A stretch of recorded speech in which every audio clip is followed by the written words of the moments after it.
share this with you. I just closed my eyes for a moment, and what came into my mind is, Master, answer this question well for this person. And immediately following that prayer demand was the two words, love God. That's what came to me. So I'll share that with you first. It's not a throwaway. I will say a lot more words, but it is the truth. It's very tempting to want to make changes in the world. This is a wonderful question, by the way, and it's complex. So I'm going to come at it in a few ways, and then hopefully it will become a perfect whole that you can walk away with and that will help you change.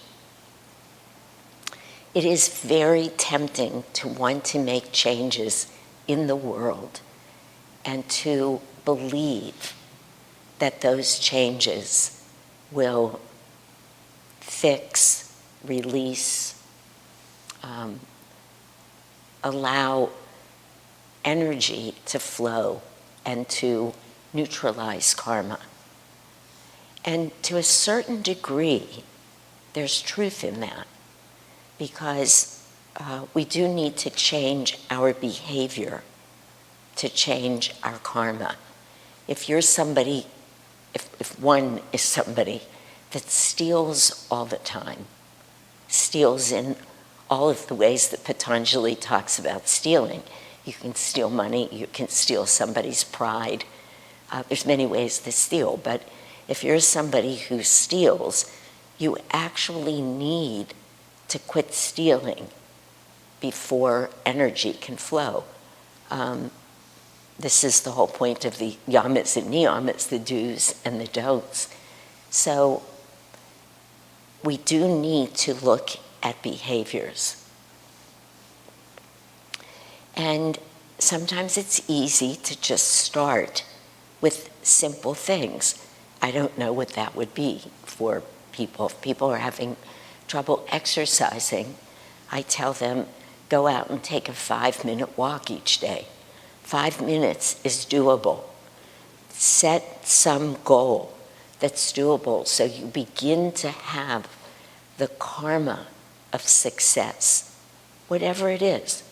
If it's financial stability, it may be, and I understand when you refer to that you're talking about something much bigger than what I'm about to say. But when we're doing it out there and we've been failing at it, and everything's karma. Everything is karma. But we can't often, most of us can't just say, I'm done with that karma. Doesn't always work that way. Maybe for the greatest of saints, but otherwise most of us can't. And it's the effort that we put into changing that can help us transform.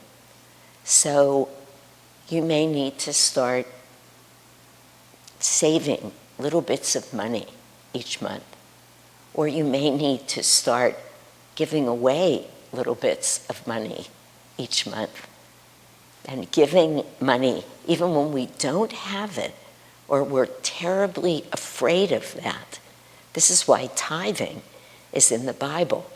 And I understand it's very hard for people to give away 10% of what they make. That's very challenging for most people. Not all people, but for a lot of people. But if one makes a commitment to give back to God that which is already his, which is the money's energy, and I am speaking about financial stability now, you say, I will give whatever, $10 a month to a charity of my choice. I will find a way to give that money back to God, to a religious work. This is why people give monthly to Ananda. And it's about money magnetism. You feel that you're giving something away, but in the act of giving, more can flow into and through you. It doesn't make sense to the logical mind, but what I want to say, remember, I said there's many parts. Swamiji was in the hospital once. We actually didn't know if he would live. He was extremely ill. He had bilateral pneumonias. He was already older. He was very ill. And the doctor who was taking care of him came in and said, I want to live a good life. I want to live by the spiritual principles that I've learned. But in the world, how can I do that when so many other people are lying and cheating and stealing and buying their way into places, or in this case, spending more money to get their children into college? But Swamiji could feel that this man was suffering because he knew the truth, yet he had to function in the world. You know it's karma in the case of this question, but how can we transmute that karma in the real world and make lasting changes? Lasting changes only happen at the spiritual level. Nothing in this world that you do is lasting. It's the effect that it has on your spiritual reality. It's the energy that flows through you and back to you, that you allow to keep flowing, that is lasting. That's what imprints on your soul, so that when you come in next time, you don't have bad money karma, or you can find a good relationship later in this life. You don't even have to wait for your next life. But it's this always the spiritual reality behind the world. So the fears that we have out there, and money's a perfect example, financial stability, because it's very hard to talk to people about money. They actually feel if they hold on to it, they'll be safer. And it's just, what did everybody think in 1929, right before the stock market crashed? Or Master saying, there will come a time when the money will not be worth the paper it's printed on. Yogananda said that. So I'm not saying that whoever asked this question is doing that, but I'm trying to show that what is lasting, what is transformational, what allows us to transmute karma from what it is to higher realities is always of the spirit. So it's always behaving, finding the way to behave, to remember everything is God, everything. And no matter what it is in the world, if we approach it from the place of the spiritual reality behind it. So for money and financial, I didn't finish that story, which is very important, forgive me. When that doctor left the room, Swamiji said to the person who was with him, I think it was Dharmadas at the time, but it doesn't matter. Get a piece of paper and a pencil, he said. He was dying. Swamiji was very close to death. And he wound up writing down a lot of spiritual principles. He called it material success through yogic principles. He wrote a 26-part series of a book, a huge book. It wasn't ever published as a book, I don't think. I think it was published as like more of a notebook, because there's 26 lessons, and he felt that people would dive deeply into one every 2 weeks. I highly recommend it for you. you can still get it through crystal clarity. Material success through yogic principles, which is so meaningful. There are so many stories of people who hardly had a dime. I mean, well, I have an entire collection of these stories from decades, but when they got a dime, they gave a penny of it away. When they got $10, they tithed $1. And lo and behold, the stories, they're miracles. They're what we call miracles, but which Thich Nhat Hanh says, miracles are natural. It's when they're not occurring that we have to worry, because miracles are really an experience of God's presence. And something would happen. Somebody, all the stories with Master and Swamiji, but with all of the people just like us, they needed $300 or they couldn't pay their rent, and a stranger would come out of nowhere and give them $300, or somebody would die and exactly the amount of money would be left in the will. When we hold on, energy cannot flow. When we think that we have to look for exactly the perfect relationship to make our lives work, no, it doesn't. But when we allow energy to flow, and through spiritual magnetism, we call the right relationship. When we are generous in the world in all ways, and as we happen to be part of a book study that's studying right now. We just studied the first chapter of that book. So I don't remember, though I've read it all. I even taught it all, but I don't remember what all of the chapters are. But every one of the chapters is about exactly what you're asking. And what Swamiji wanted to say to that doctor, you don't move anywhere in your life. You do not shift your karma by only doing it in the world. Even if you're a good person, even if you're not trying to buy your way or your children's ways into college, which we all just saw all over the news. All of these famous and wealthy people spending hundreds of thousands of dollars trying to get their children, and not trying, getting their children into the right schools. Where did that lead? Look at it. We can say, oh, I'd never do that. But we do our own version of it by thinking that living in the material world, trying only to affect change in the material world, trying to get what we can from the material world. No, it won't work.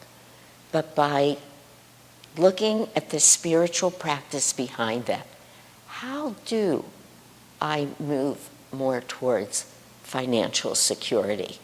It's going to be in one of the chapters of that book. How is it that I actually draw people to me that I want to be interacting with? And forgive me, but I don't remember what else you mentioned. But in a way, it doesn't matter. It's wonderful that you have the desire to do that, to make, as you said, a beautiful phrase, lasting changes. Lasting changes. And that's why I fully believe Master put that thought in my mind. Love God. Now, of course it's good to make changes in your diet and to eat good food and food with higher vibrations. And it's absolutely wonderful to begin an exercise program. But you know, I have a very dear friend who just lost a lot of weight. Actually, I have several friends, honestly, we have several people right in the community who in the last couple of years lost big amounts of weight, like 100 pounds, maybe each of them, or close. Every one of them has spoken to me, and they changed their diet dramatically. They're eating very well. but each one of them's doing it differently, but each one of them's eating well. So of course, you eat well.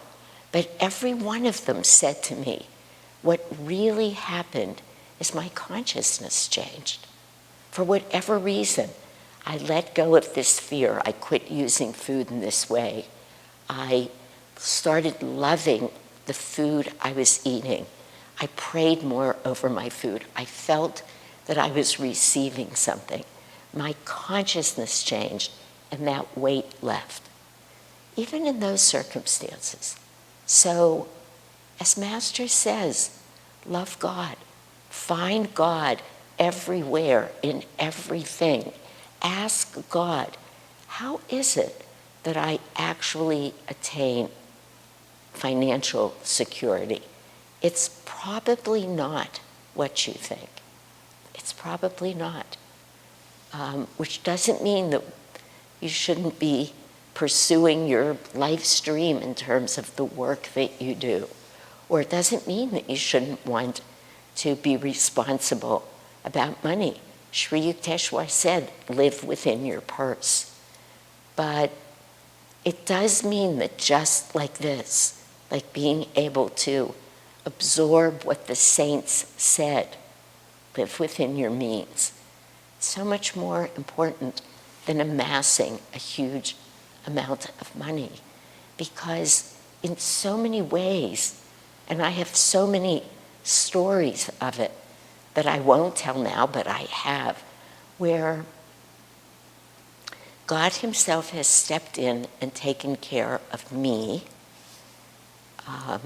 I've always just been fine.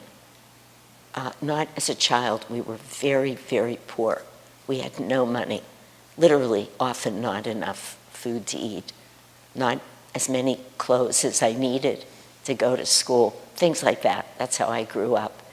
But after I grew up, I've never had a lot of money, but I've always been able to have everything I need. It's always come to me, one way or another. And I don't live excessively, though I like good things when I buy them. But somehow, through friends, through an extra 2 clients showing up, just out of the blue when I needed a little more for some money for something. But I've always talked to God about it in recent years. I've always talked to God and asked that question. Master, you answer this question. You do it. Because it's complex. Because we need to be doing well in the world. We have to make that effort. But it's got to be with right attitude.